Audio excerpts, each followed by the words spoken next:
কারামন্ত্রী তিনি এই মুহূর্তে চাপে এবং তার চাপ আরো বাড়লো, কারণ ইডি যে নথি পেশ করছে সেখানে জমি কেলেঙ্কারির একাধিক গুরুত্বপূর্ণ তথ্য ইডির হাতে এই মুহূর্তে রয়েছে। সেক্ষেত্রে পুজোর আগে বেশ চাপে কারামন্ত্রী চন্দ্রনাথ সিনহা। আর অন্যদিকে প্রাক্তন শিক্ষামন্ত্রী পার্থ চট্টোপাধ্যায়, তার এই মুহূর্তে কিন্তু জেল মুক্তির সম্ভাবনা ক্রমশই জোরালো হচ্ছে। পুজোর আগে দুই ছবি, একদিকে চন্দ্রনাথ সিনহা, অন্যদিকে পার্থ চট্টোপাধ্যায়। মঙ্গলবার নিয়োগ দুর্নীতিতে যেন আরও চাপে পড়লেন মন্ত্রী চন্দ্রনাথ সিনহা, আর অন্যদিকে সোমবার গভীর রাতের পর আরও এক জামিনে যেন উজ্জ্বল হল পুজোর আগে পার্থ চট্টোপাধ্যায়ের জেল মুক্তির সম্ভাবনা।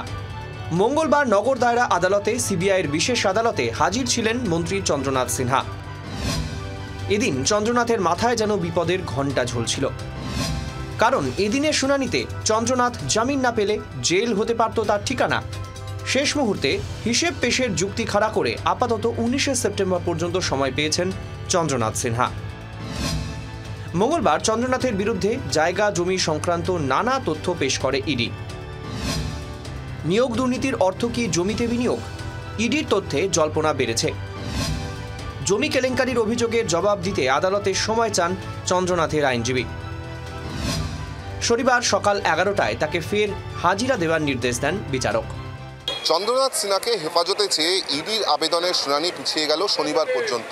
এনফোর্সমেন্ট ডিরেক্টরেটের তরফে তাদের আইনজীবী আদালতে জানান যে বেশ কিছু নতুন তথ্য প্রমাণ, বিশেষ করে বীরভূমে জমি জমা সংক্রান্ত, তা তারা আদালতের কাছে জমা দিয়েছে। এরপরেই চন্দ্রনাথ সিনহার আইনজীবীর তরফ থেকে সময় চাওয়া হয়, কারণ এনফোর্সমেন্ট ডিরেক্টরেটের তরফ থেকে দেওয়া এই নয়া তথ্য প্রমাণের ক্ষেত্রে তারা বেশ কিছু রিপ্লাই করতে চান, তার জন্য সময় চাওয়া হয় আদালতের কাছ থেকে।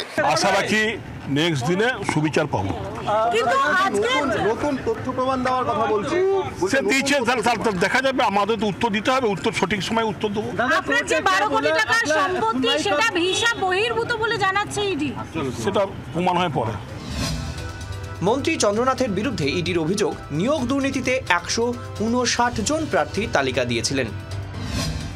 প্রার্থী পিছু গড়ে 8 লক্ষ টাকা নেওয়া হয়েছিল। চন্দ্রনাথের মাধ্যমে নিয়োগ দুর্নীতিতে 12.72 কোটি উঠেছিল।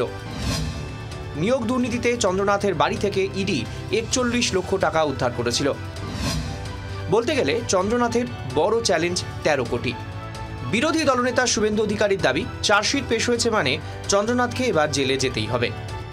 প্রথম কথা হচ্ছে চাকরি বেচেছেন, দ্বিতীয় কথা হচ্ছে কালেকশন করেছেন, তৃতীয় কথা হচ্ছে নিজের এবং স্ত্রীর নামে অবৈধ সম্পত্তি করেছেন। এদের প্রত্যেকের তো আয়ের থেকে বেশি সম্পত্তি। চার্জশিটেড হয়েছে মানে তো কনভিকশন হবে। এদিকে চন্দ্রনাথ সিনহাকে যখন চাপে মনে হচ্ছে, ঠিক তখন পার্থ চট্টোপাধ্যায়ের জন্য সুখবর। এসএসসি নিয়োগ দুর্নীতিতে গ্রুপ সি মামলায় সোমবার গভীর রাতে পার্থ চট্টোপাধ্যায়কে 90,000 টাকার ব্যক্তিগত বন্ডে জামিন দেন বিচারপতি।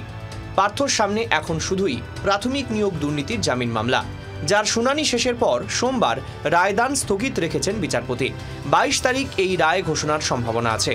যদি জামিন জোটে তাহলে 3 বছর পর জেল মুক্তি ঘটবে পার্থর। তবে পুজোর আগে নিয়োগ দুর্নীতির মামলায় চন্দ্রনাথ ইস্যুতে শাসক দল তৃণমূলের যে খানিকটা অস্বস্তি বাড়ল, তা সন্দেহ নেই।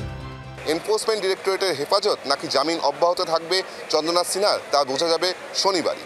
জি 24 ঘন্টার জন্য ক্যামেরায় রঞ্জিতের সঙ্গে বিক্রম দাস, কলকাতা। বাংলার আওয়াজ, বাঙালির আবেগ, জি 24 ঘন্টা।